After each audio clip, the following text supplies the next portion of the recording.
discípulos, juntamente com uma grande multidão, estavam saindo da cidade.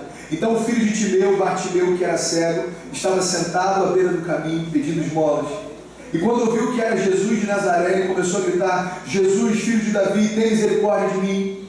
E muitos o repreendiam para que ele ficasse quieto, mas ele gritava ainda mais alto: Filho de Davi, tem misericórdia de mim. Então Jesus parou e disse: Chamem-no.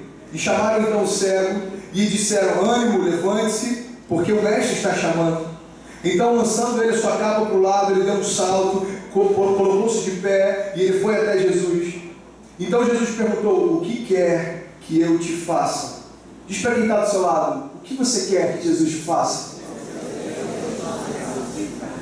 Então o cego respondeu: Mestre, eu quero ver. E Jesus disse: Vá, porque a sua fé o curou. Imediatamente ele recuperou a visão e ele seguia a Jesus pelo caminho. Aleluia. Sabe, a fé tem a ver com como eu peço, porque a gente deixa de receber muitas coisas porque a gente pede errado. Quando a gente pede algo a Deus, a gente precisa ser específico. Eu vou te dar um exemplo claro disso. Eu, quando tinha 17 anos, eu morava em Juiz de Fora, e eu estudava sozinho, morava sozinho, e lá foi o ápice do meu envolvimento com o mundo. Eu te falo, com o mundão. Eu nunca tinha ouvido falar a respeito desse evangelho, na verdade eu nem desejava esse evangelho. Eu não gostava muito de crente. Tem alguém aqui que hoje é cristão, mas não gostava muito de crente antes? Galera, né? Glória a Deus, que bom que você está aqui. Você é improvável. Deus ama improváveis. Deus ama improváveis. Eu acho que se tivesse um clube de improváveis, eu seria o presidente desse clube, porque a questão não era só que eu não gostava de crente, eu tinha verdadeira ojeriza crente. Porque todos os crentes que eu conheci durante a minha vida não deram um bom testemunho a respeito da fé que eles compartilhavam. É por isso que eu digo que aquilo que a gente vive tem muito mais peso do que aquilo que a gente fala. As pessoas não estão preocupadas em quantos versículos você aprendeu, mas em quantos versículos você vive todos os dias. Isso tem poder para transformar. Isso tem poder para atrair pessoas para Jesus. E aí eu sei que eu estou com 17 anos, morando de fora, completamente envolvido no mundão. Eu recebo uma ligação dos meus pais, eles falaram assim: filho, a gente aceitou Jesus, a gente agora é evangélico. E eu lembro que eu pensei assim: cara, agora chegou o final da minha família. Diante de Deus, eu falei para meu pai, eu falei: pai, a gente já quebrou financeiramente. Agora vocês aceitaram Jesus, vocês viraram crente. O que falta acontecer com a nossa família, pai? Foi nesse nível. E meu pai falou: filho, eu preciso que você entenda, a gente teve um encontro com Deus, a gente aceitou Jesus e a gente queria muito que você pudesse visitar a gente aqui nas férias e tal. Eu falei: tá bom, pai, eu vou, vocês são meus pais, eu tenho que aceitar. Tudo bem. E aí nas férias eu vim para Cabo Frio visitar meus pais. E aí meu pai falou assim: filho, tem um pastor que quer muito conhecer você e sua irmã, ele quer orar por vocês, eu posso trazê-lo aqui em casa? Eu falei: pai, a casa é sua, pai. Tudo bem, eu só não quero conversar muito com o pastor, eu vou cumprimentá-lo, mas... E eu pensando: cara, meu pai está trazendo um pastor aqui em casa, o que está acontecendo com a nossa família? Até que aquele pastor entrou, eu costumo brincar que ele era muito feinho, ele parecia com o pinguim do Batman, não era legal a imagem. Ele entrou e ele fazendo umas carinhas assim: tudo bem? Aí daqui a pouco entrou a mulher dele, eu falei: tudo bem, mulher do pastor? Tudo bem? E aí daqui a pouco entraram as filhas dele, eu falei: bom, chama a atenção esse pastor, que parece um homem bem. Tudo bom, tudo bem, fica à vontade e tal. E eu sentei e comecei a conversar com aquele homem. Sabe o que? Ele até apareceu, quase isso. E sabe o que eu achei interessante? Ele não me apresentou a religião. Ele só queria saber o que estava no meu coração. Ele perguntou muito mais do que ele me falou qualquer coisa. Ele começou a perguntar: filho, quais são os seus sonhos? E aí eu compartilhava alguns sonhos. Filho, o que você pensa a respeito disso? O que você pensa a respeito daquilo? E aí no final daquela conversa ele falou assim: você é como José, você é um sonhador. Eu vou te dar um livro. Ele me deu um livro chamado A Quarta Dimensão, do David Osho. Fantástico, foi o primeiro livro que eu li.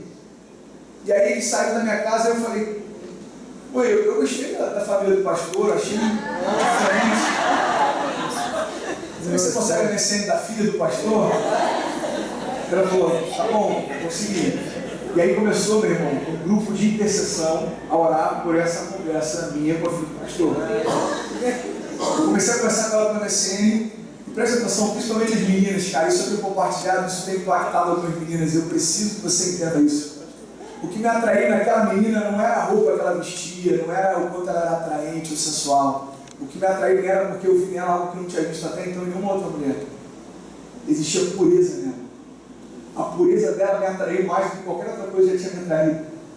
E é triste quando a gente vê pessoas que são puras tentando usar de qualquer outro meio para atrair a atenção de alguém. Preste atenção, aquilo que você já tem é suficiente para trazer a pessoa certa para perto de você. Aquela menina me atraiu porque eu via nela uma pureza que eu nunca tinha visto em nenhuma outra menina. Eu lembro que a gente ficava conversando horas e horas e horas sobre nada demais.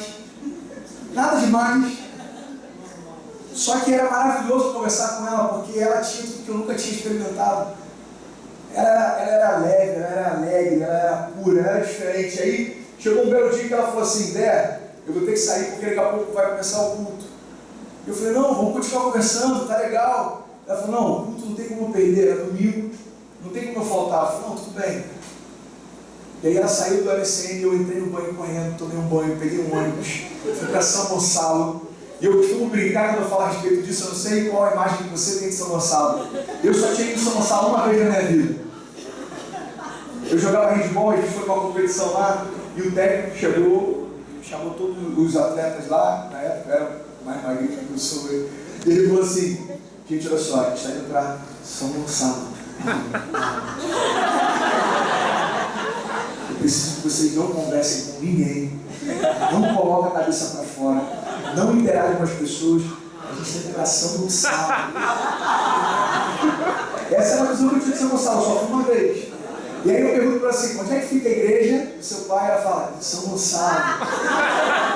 Eu falei: cara, a maior prova de amor que alguém pode dar. Eu vou. Eu peguei um ônibus, aí cheguei em São Gonçalo, peguei uma Kombi, eu me perdi, fui parar no Rocha, depois fui andando até a água mineral, que é perto lá do Marco, enfim. Até que eu cheguei na igreja evangélica e eu pensei: cara, o que eu estou fazendo aqui, mano? Onde é que eu cheguei? Que ponto que eu cheguei? Por causa de uma menina. E eu lembro que o obreiro foi me receber na porta, né? Não sei se vocês usam esse termo aqui, na igreja Assembleia de Deus lá. Veio o obreiro e falou: bom, meu irmão, a paz do Senhor, você veio buscar Deus? Eu me senti um bicho por dentro, de verdade. Eu pensei: não, eu vim conhecer a filha do pastor. Eu falei: vim sim. A filha do pastor já chegou? Ele falou: não, ainda não. Você consegue acreditar que eu cheguei antes dela no culto? Isso acontece todos os dias, até hoje. E aí eu entrei pela primeira vez numa igreja evangélica pentecostal em São Gonçalo. Eu vi pessoas falando em línguas estranhas. Eu vi aquele mover no espírito e eu falei: cara, esses caras são malucos, o que eu estou fazendo aqui? Eu tive uma primeira experiência muito traumática, porque eu estava sentado e daqui a pouco a pessoa do meu lado direito levantou, do lado esquerdo levantou. Eu levantei também. E aí, o cara que estava do meu lado abriu um livro, o outro abriu outro livro, e eu falei: mano, eu não recebi livro nenhum. Aí o cara me perguntou: mas você é do coral? Eu falei: coral? Quando eu olho para a casinha, ela está desesperada assim, ó. Abaixa, pelo amor de Deus, abaixa. E eu estou no meio do coral, eu falei: caraca, foi ridículo, mas foi ridículo. Eu paguei todos os livros que você puder imaginar que o não crente paga dentro da igreja.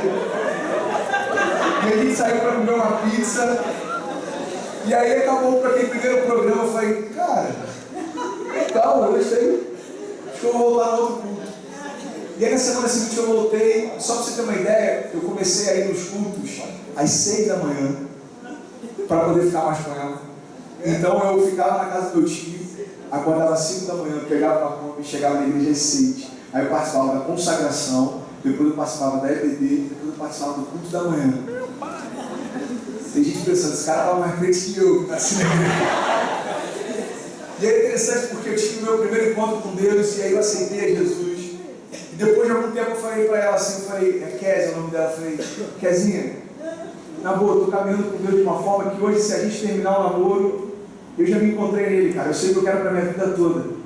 Porque a minha história com Deus e a minha história com ela começaram juntas.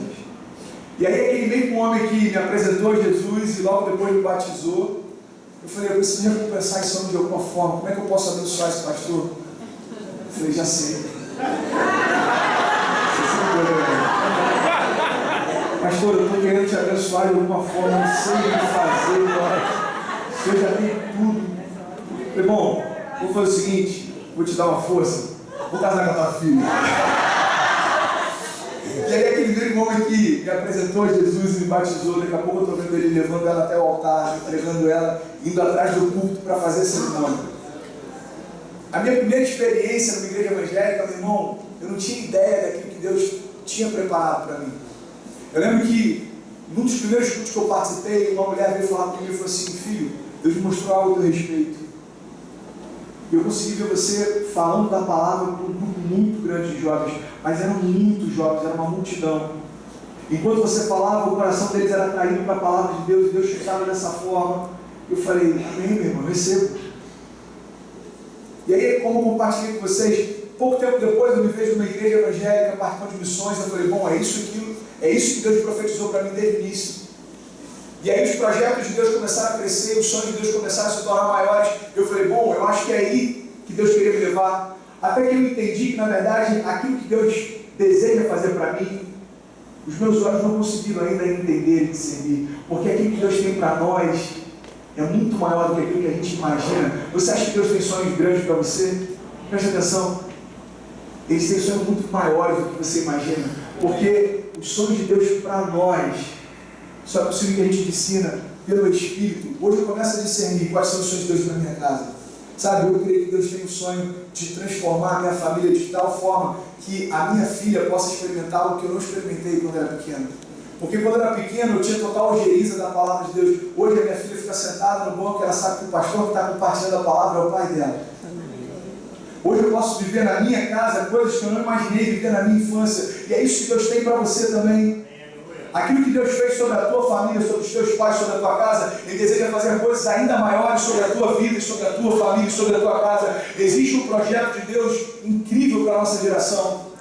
A gente só precisa crer nisso e se agarrar com tudo aquilo que a gente tem. Sabe, a gente fala muito lá na nossa igreja a respeito de um avivamento. E eu